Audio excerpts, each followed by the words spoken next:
Assalamualaikum warahmatullahi wabarakatuh. Kami dari kelompok 3 akan menjelaskan datangnya Islam ke Indonesia di bawah dosen pengampu Ibu Teci. Islam diperkirakan masuk ke Indonesia pada abad ke-7 Masehi. Islam masuk melalui pantai barat Sumatera, tepatnya di Barus, yang saat ini merupakan kecamatan di Kabupaten Tapanuli, Tengah Sumatera Utara, melalui jalur laut dan menggunakan kapal-kapal besar untuk niat berdagang serta menyebarkan ajaran Islam kepada penduduk di Indonesia.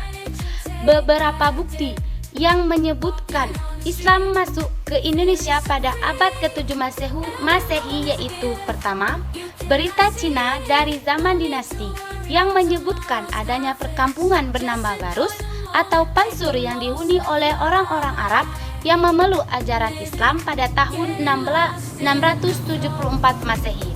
Kedua, adanya makam Magligai yang memiliki nisan bertuliskan Syekh Rukunuddin wafat tahun 672 Masehi atau 48 Hijriah.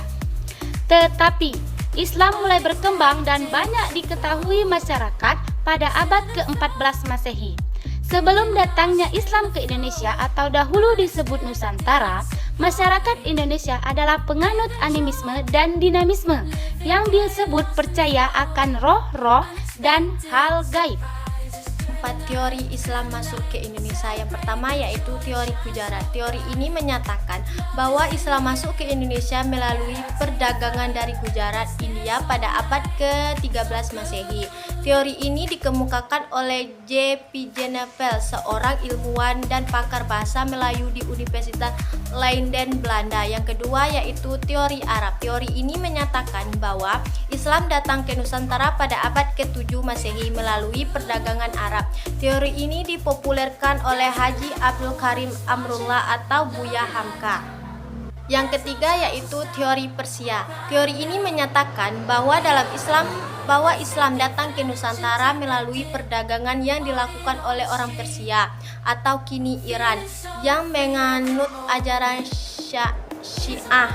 Teori ini diletuskan oleh Husin Dejadigrat, sejarawan asal Banten.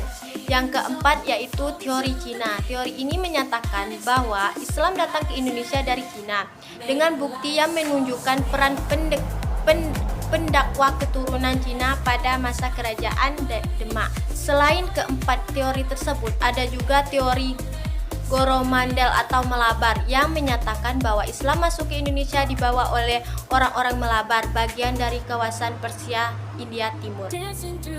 Metode masuknya Islam di Indonesia yang digunakan oleh para penyebar Islam dalam menyebarluaskan agama ini memiliki banyak cara, antara lainnya yang pertama melalui jalur perdagangan.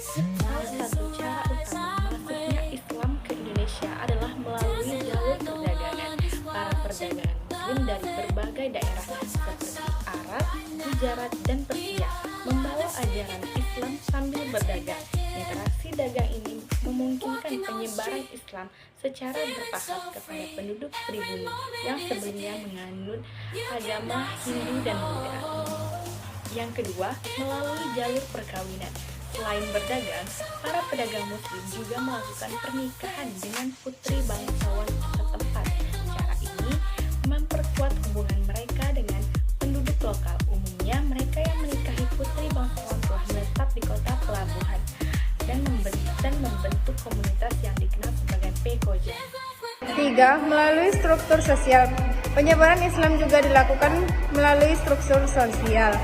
Ulama Islam mengislamkan kaum bangsawan dan para raja, yang kemudian diikuti oleh rakyat mereka. Dengan metode ini, Islam menyebar secara menyeluruh karena adanya pengaruh dari pemimpin lokal.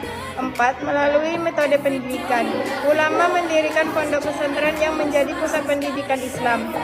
Pondok pesantren ini menjadi tempat pembelajaran dan pembinaan calon ulama, guru agama, dan kiai, sehingga pesantren berperan besar dalam penyebaran Islam di Indonesia. 5. Melalui seni dan budaya. Wali Songo menggunakan seni dan budaya seperti wayang untuk menyebarkan ajaran Islam di Jawa. Wayang yang digemari masyarakat Jawa menjadi media dakwah yang efektif. Terdapat nilai-nilai Islam disisipkan dalam pertunjukan. 6. Melalui politik. Kepemimpinan melalui politik diajarkan ajaran Islam berdasarkan kepemimpinan, karena masyarakat mengikuti pemimpinnya pada masa itu. Sekian dari kami kelompok 3. Kami ucapkan wassalamualaikum warahmatullahi wabarakatuh.